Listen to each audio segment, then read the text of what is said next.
comme j'ai expliqué, les gens disent tout le temps, oui, Zulula, tu as la connaissance, mais il faut le prouver scientifiquement.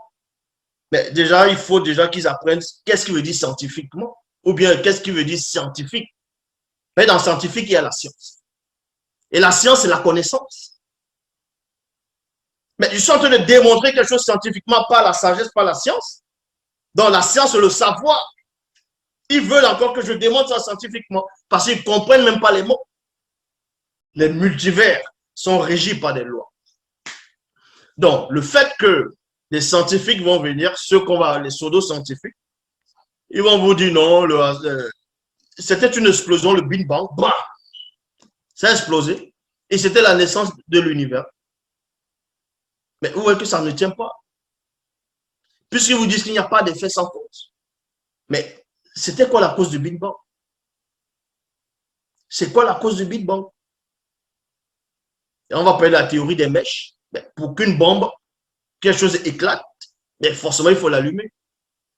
Et pour allumer la chose, il faut maîtriser les équations.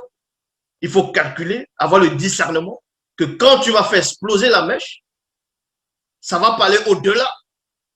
Ça va suivre un ordre précis. Sans cela, où ils deviennent fous. Parce qu'ils ne veulent pas admettre qu'il y a au-dessus d'eux. On ne va pas dire quelqu'un. On ne va pas dire une force. On ne va pas dire autre chose. Il y a néanmoins au-dessus du temps et de l'espace.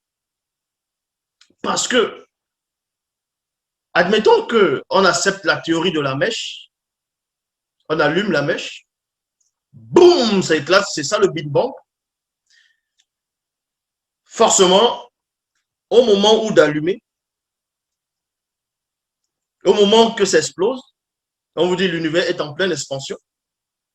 C'est-à-dire ça dépend d'un espace-temps. C'est contenu dans un espace-temps.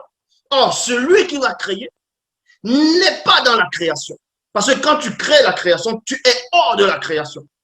Donc, tu ne dépends pas du temps. Tu manifestes le temps. Et c'est ça qui les rend fous. Ils ne veulent pas admettre. Parce qu'ils entrent dans l'oubli.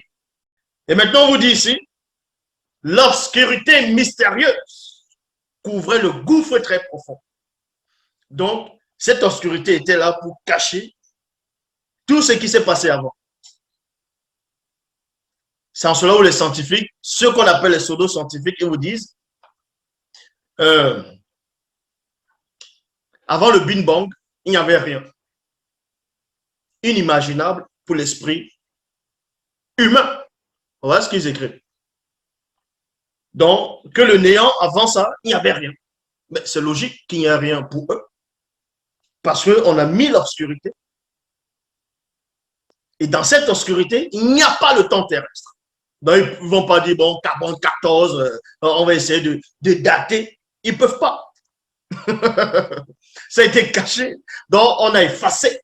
On a brouillé cela. Mais ils osent dire qu'ils estiment que l'univers a été manifesté il y a cela 13 à 15 milliards d'années. Mais ils ont estimé ça comment? Ils ont calculé ça à partir de quoi? À partir de quelles particules? À partir de quoi ils ont sondé cela? Vu que la Terre elle-même, ils ne peuvent même pas estimer l'âge de la Terre. Ils vont vous dire c'est combien de milliards d'années la Terre elle est là, ou c'est combien de millions d'années. Mais la Terre, elle est venue avant le temps terrestre. Est-ce que vous savez cela?